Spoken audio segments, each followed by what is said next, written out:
Bonjour, nous sommes le dimanche 13 octobre 2024 et le sujet est le budget 2025 de Michel Barnier, le Premier ministre, et en particulier la contribution exceptionnelle et temporaire d'une micro, on va dire, élite qui est au-dessus du reste de la population en termes de revenus.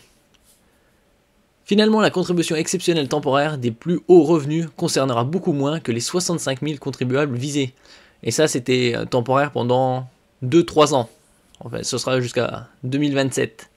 Et donc la fin du mandat de Emmanuel Macron. Et en ce qui concerne le nombre, ce sera bien moins que 65 000. Il tablait également sur des revenus de 2 milliards grâce à ces contributions exceptionnelles. N'oubliez pas de vous abonner pour plus de news nationales, européennes et internationales sur ce monde merveilleux dans lequel nous vivons. Selon le ministère du Budget, cette mesure doit s'appliquer jusqu'en 2027. Le budget 2025 prévoit l'introduction d'une contribution exceptionnelle temporaire qui touchera les ménages les plus aisés, avec pour objectif d'aider au redressement des finances publiques. Ouais, ça concerne une personne sur 1000, hein, mais finalement ce sera beaucoup moins encore. Quelque chose entre 35 et 40%.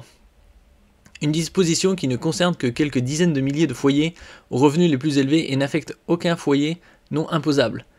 Expliquait le gouvernement dans son projet de loi de finances PLF présenté jeudi. Cette mesure de justice fiscale correspond à un effort ciblé sur les foyers aux revenus élevés qui, notamment par un recours soutenu aux dispositifs fiscaux dérogatoires, voient leur taux effectif d'imposition diminuer.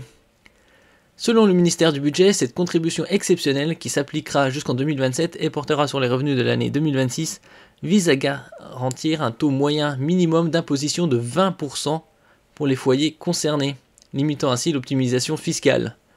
Bon, d'ici là, ils trouveront une solution.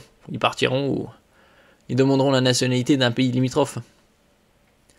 Plus de 250 000 euros. Elle touchera principalement ceux dont le revenu fiscal de référence dépasse les 250 000 euros pour les célibataires et 500 000 euros pour les couples, c'est-à-dire les ménages déjà soumis à la contribution exceptionnelle sur les hauts revenus CEHR. L'évaluation préalable de cette mesure, mise en ligne par le ministère du Budget, précise que bien que 62 500 foyers sur les 20 millions s'acquittant de l'impôt sur le revenu soient techniquement éligibles, seuls 24 300, donc un peu plus qu'un tiers, auront une imposition effective qui les rendra redevables de cette contribution, relèvent les Échos. La mesure devrait rapporter 2 milliards d'euros en 2025 selon les prévisions. Voilà, ils tablaient sur 2 milliards avec 65 000 et là ils tableront sur 2 milliards avec 24 300. Nous verrons ça dans les années à venir.